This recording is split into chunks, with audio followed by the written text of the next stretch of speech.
Birleşmiş Milletler İnsan Hakları Yüksek Konseyi üye devletlerinin pek çok temsilcisi görevi bugün sona eren Birleşmiş Milletler İnsan Hakları Yüksek Komiseri Michelle Bachelet'i Doğu Türkistan'daki insan hakları konusunda vaat edilen ve beklenen uzun soluklu raporu yayınlamamasına rağmen görevdeki çalışmalarını övdü. Eski Şili Cumhurbaşkanı son aylarda Amerika Birleşik Devletleri ve onu Çin'deki insan hakları ihlalleri karşısında kararlı olmamakla suçlayan büyük STK'lar tarafından ciddi şekilde eleştirildi. Bazıları onu bir insan hakları savunucusu olmaktan çok bir diplomat gibi davranmakla suçladı.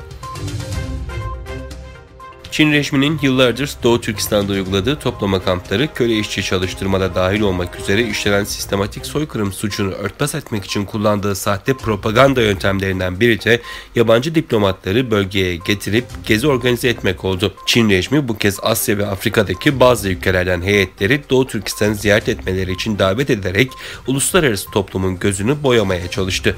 Doğu Türkistan'daki Çin Komünist Parti Komitesi Genel Sekreteri ve sözde Şinjiang hükümeti Kukla Başkanı Erkin Tuniyaz, 26 Ağustos'ta Urumçi'de Doğu Türkistan'ı ziyaret eden bazı Asya ve Afrika ülkeleri delegasyonuyla bir araya geldi.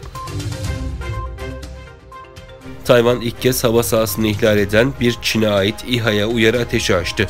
Tayvan basınında yer alan haberlerde Tayvan ordusunun Kinmen Savunma Komutanlığı'nın Çin'e ait sivil İHA'ların Dadan Adası, Erdan Adası ve Sihe Adası üzerinde uçtuğunu tespit ettiği ve işaret fişeği atarak söz konusu İHA'ları uyardığı aktarıldı.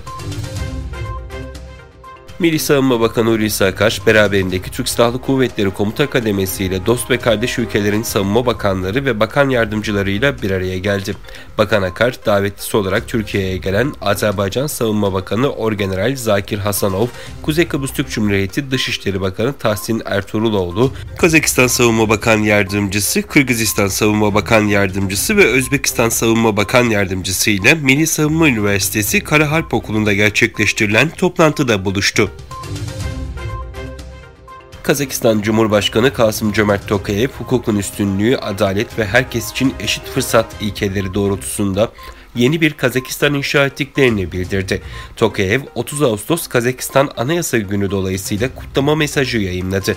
Bu yıl Anayasa Günü'nün özel bir siyasi anlam taşıdığını belirten Tokayev, anayasa değişiklikleriyle ilgili ülke çapında yapılan referandumun sonuçları, halkımızın ülkemizde gerçekleştirmeye amaçladığımız kapsamlı reformlara güçlü desteğini gösterdi ifadesini kullandı.